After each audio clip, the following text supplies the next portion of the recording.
came on and said you did not follow procedure. Is there any law really that governs an academia or as yourself to really follow any certain type of procedure in entering a country? You see, when you have statements being made by senior government officials, which statements are uncoordinated and contradictory, it means that truth is being sacrificed. I've visited Zambia on numerous occasions. I did not need any procedure to be followed. What I required was my passport and a return air ticket. And when I entered the airport, I was welcomed by Zambian officials, and I delivered my lecture and came back home. What procedure was I required to follow? Those who invited me from the Eden University invited me to preside over a function which was a graduation, and the evening before to deliver a lecture. To say that I did not follow procedure is as amusing as it is preposterous. Prof, your take, or your, in simple words and very few words. Yes. Just how you perceive the Zambian government after the occurrence. I still think, really I have nothing negative to say. I believe that every government has its reason. I believe that what they did is inexcusable, particularly at this time when we are talking about Africa Agenda 2063. And Africa Agenda 2063 is meant to create an environment where Africans enjoy free movement across the continent. And if this continent is to grow on the basis of ideas and on the basis of scrutiny of ideas and interaction of peoples, to deny an African entry into Zambia is the most unfortunate thing that any government can do, because it creates a mountain out of a molehill. Had I been allowed into Zambia, I would have delivered my lecture perhaps without the glare of publicity. What has happened now is that something that was purely innocuous, it is receiving a disproportionate amount of publicity. And I believe that the government, with the help of hindsight, must know that what they did was without basis, without wisdom, and without reason. And I believe that they will, in future, treat me and others differently. I'm now wondering to myself, if I wanted to have a holiday at the Mosi-Otunya Falls, will I be denied entry at Livingstone? This is the question that is lingering in my mind. I hope that the government of Zambia will not allow me to visit the Mosi-Otunya Falls. What's your talk on China and Africa relations so far? You know, and this was going to be my thesis during the presentation, that Africa has been victimized in many ways. Africans were enslaved. I would have commenced my testimony. And it suffered the vagaries of slavery. Africa was colonized. And after colonization, the specter of neo-colonization came about.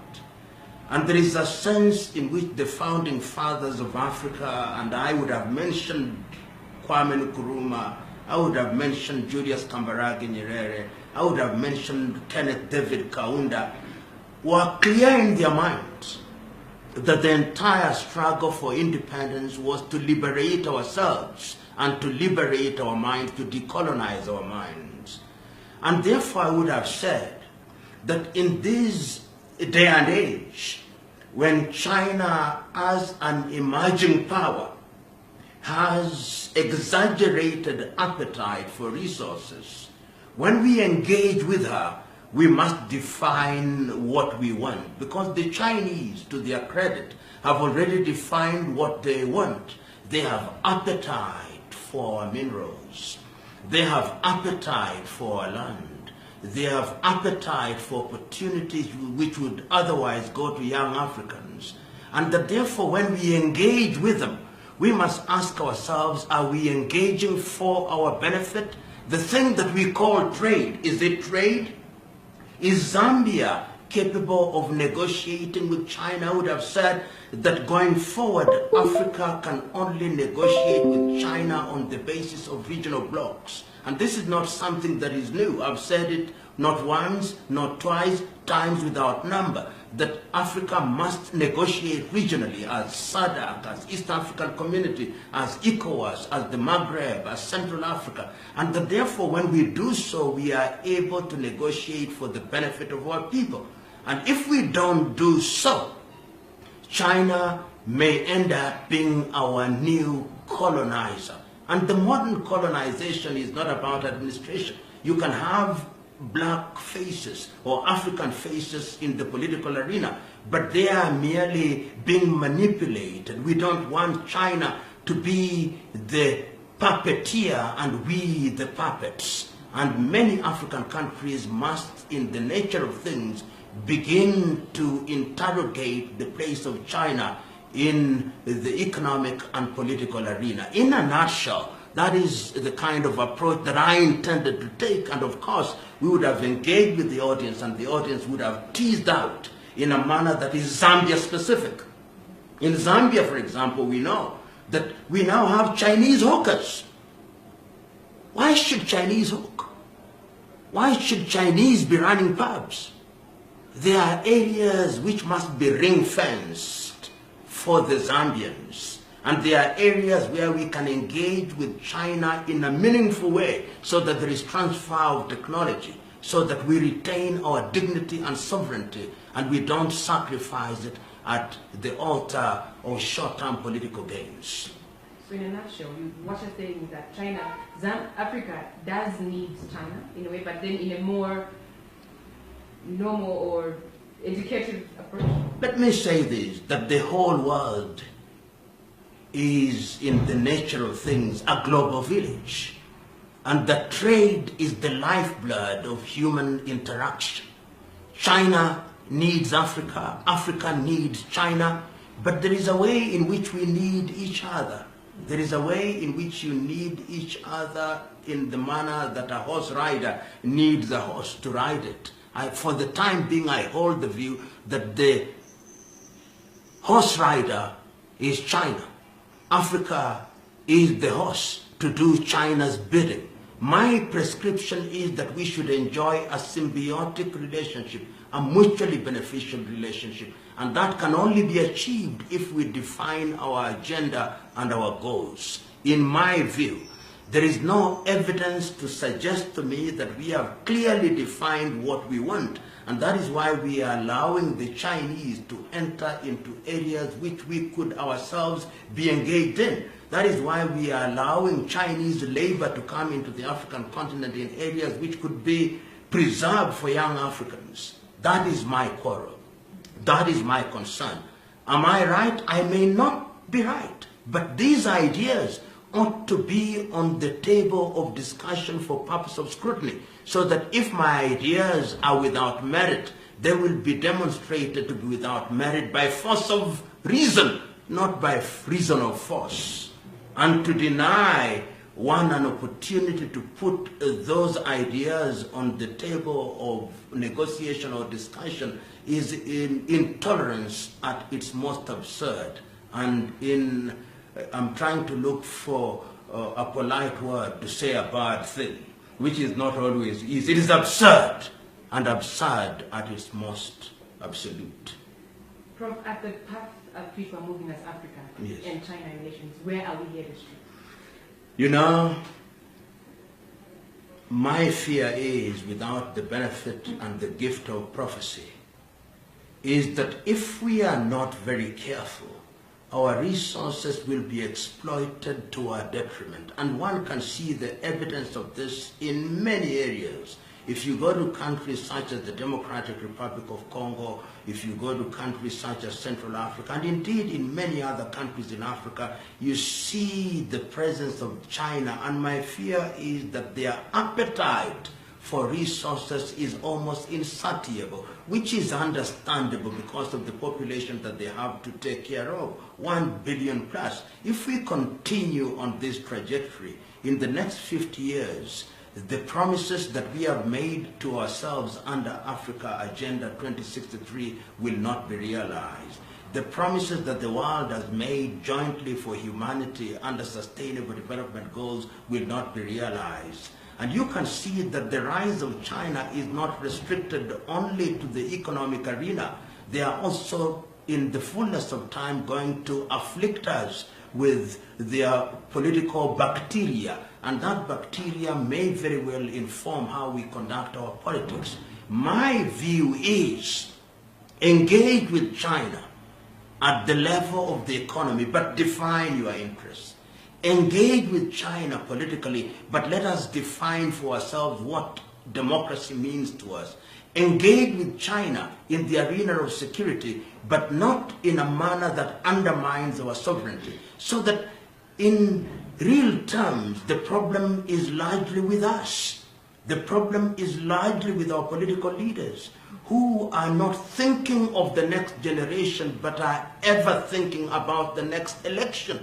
The Chinese are thinking for the next generation. They are asking themselves, in 100 years' time, how would we relate with the world and with Africa? Because if you look at the world quite keenly, there is a sense in which there is a new scramble for Africa. There is a new scramble for African resources. And China is at the forefront of it. China is prepared. They are moving with the delicacy of a sleepwalker, and we are sleeping ourselves, and they will devour us. Because Charles Darwin is still right. It is survival of the fittest and the dying of the least suitable. We can only survive if we are smart, and the sooner we recognize it, the safer we are. It is only in that way that we'll stop our young men and women from dying across the Mediterranean Sea. It is only then that we'll stop our young men and women from committing suicide. We must begin to create an environment where our young men and women innovate and invent and realize their potential. We can do it. We have the wherewithal.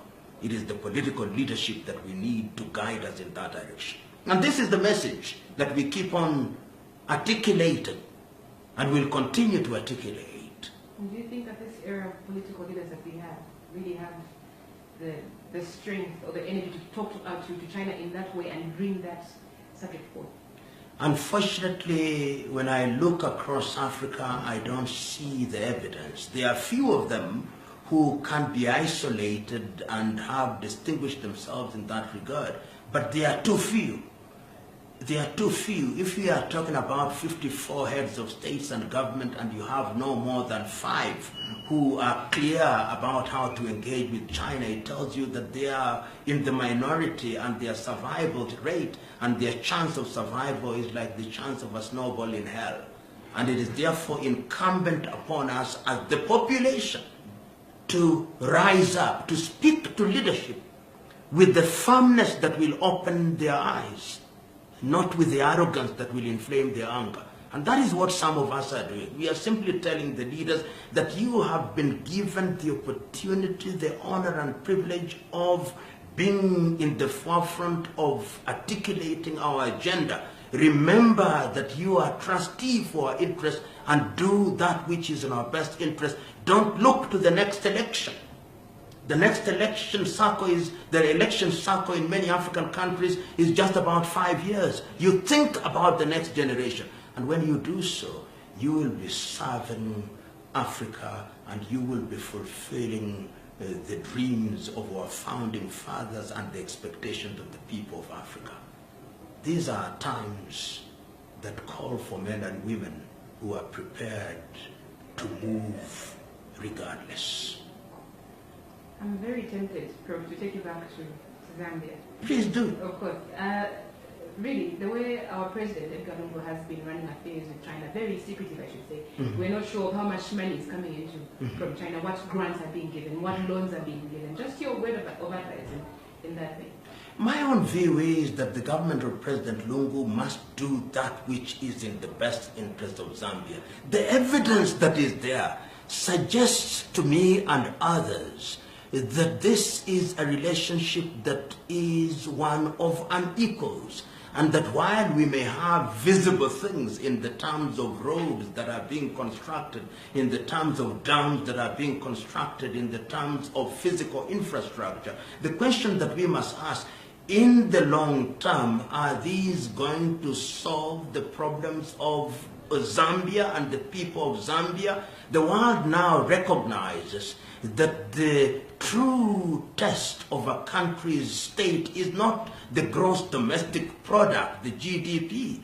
It is not the per capita income. That is voodoo economics. The world now asks the critical question, what is the gross national happiness of the people of Zambia? Are young people graduating from the universities having opportunity to serve if they want to be employed? And if they don't want to be employed, do they have the opportunity to innovate? And if they are not innovating, do they have the opportunity to invent? And the Zambians are asking, as other Africans, is the copper that is being mined, are we getting the right dividends from the copper if our resources are being exploited? And the evidence that is available is suggesting to us, without the benefit of the detail, that there is something that is happening that will not be good in the long term.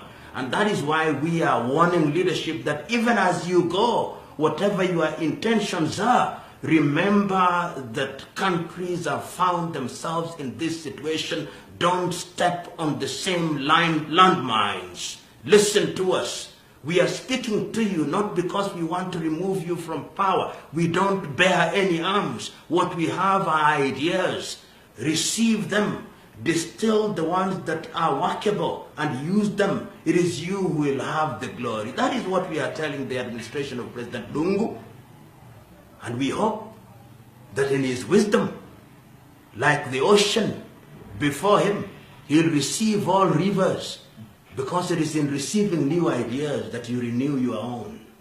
That is all we ask. Prof, Africa is highly indebted. And of course, Zambia, to be precise, this caused most civil society organizations actually protest during the budget presentation last Friday.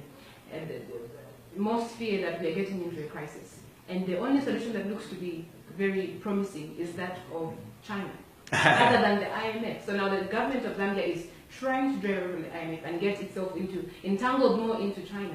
Just your word on that. Is that a You know, this idea, this misguided belief by many African countries that you can beg yourself out of poverty, that you can tax yourself out of poverty, is classical voodoo economics.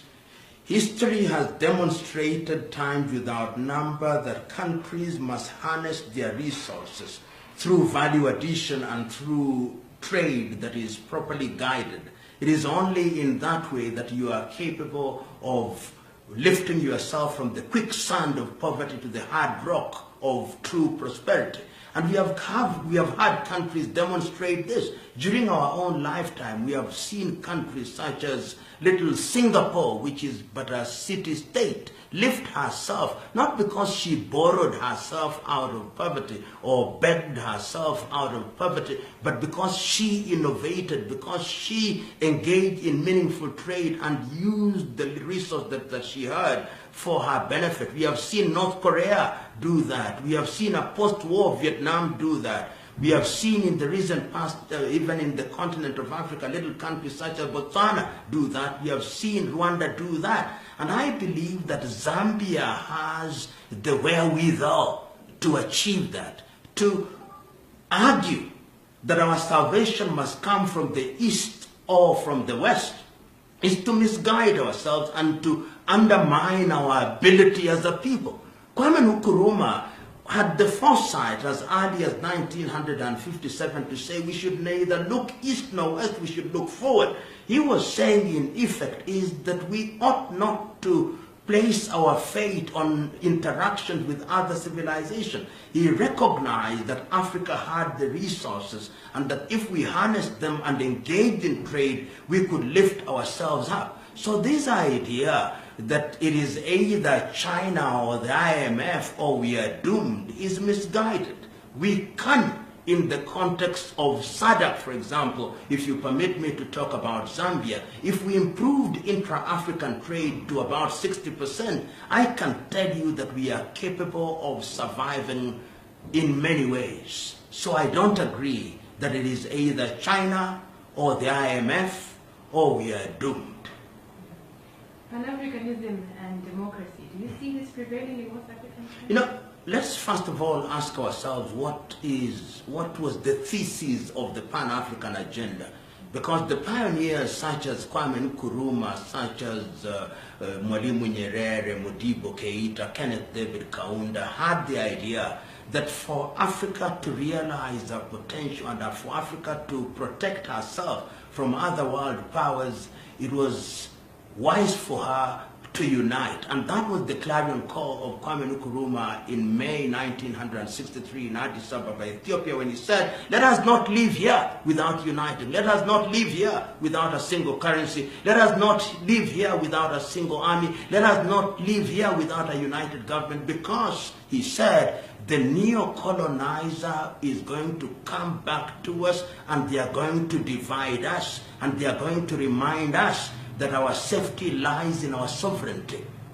The Pan-Africans of today ought to draw from that and to recognize that one of the things that is going to help Africa is for Africa to unite. And one is not being naive by saying that we should pronounce now that there is a state called the United States of Africa. We are not saying that.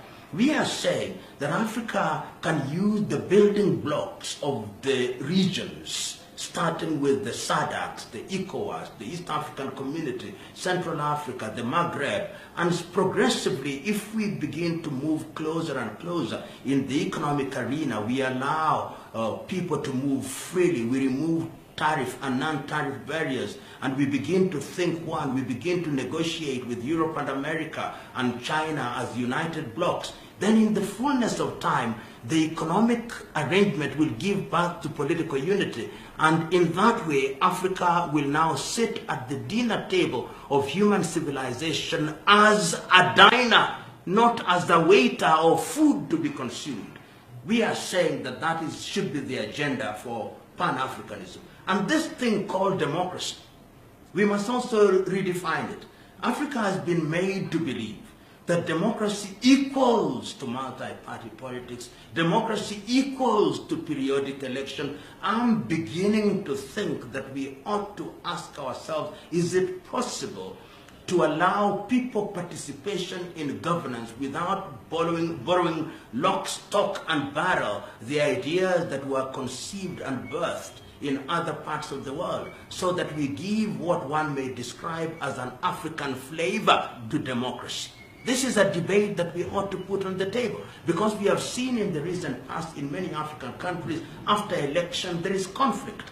We don't want this to happen, that if there is an election, we know as sure as day follows night that there will be conflict and there will be disharmony in the country. Is there a better governance method that answers to the prescriptions and dictates of democracy which can be practiced in Africa? It is a debate that ought to be articulated at different fora in Africa going forward.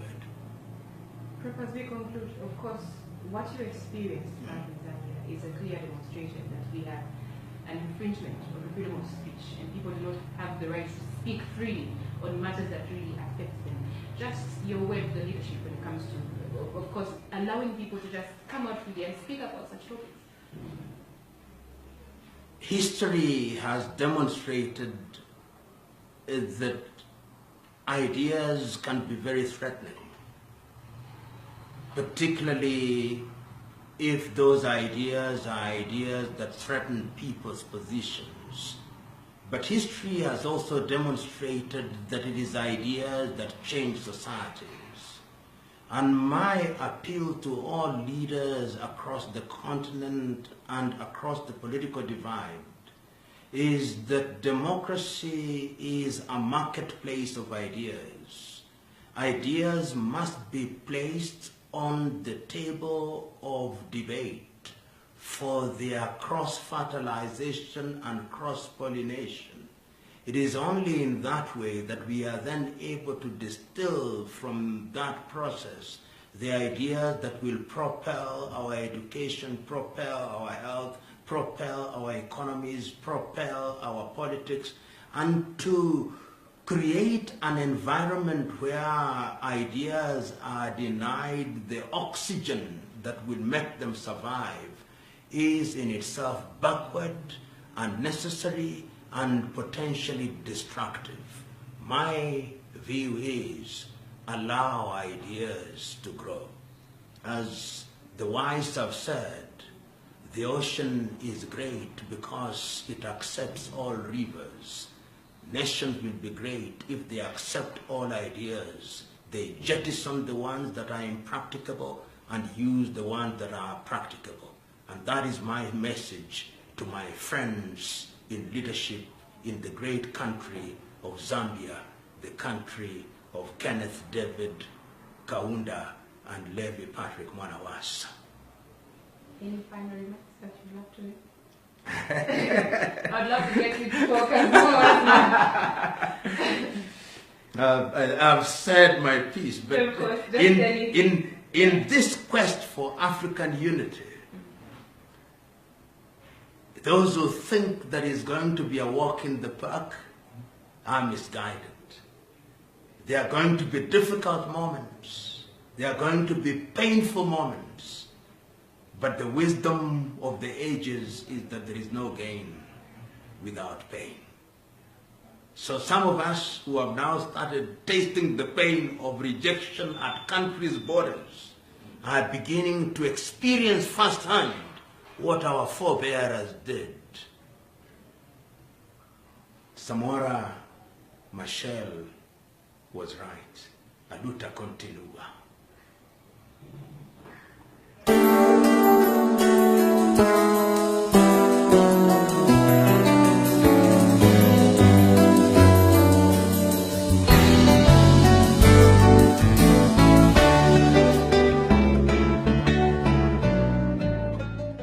This is what you get.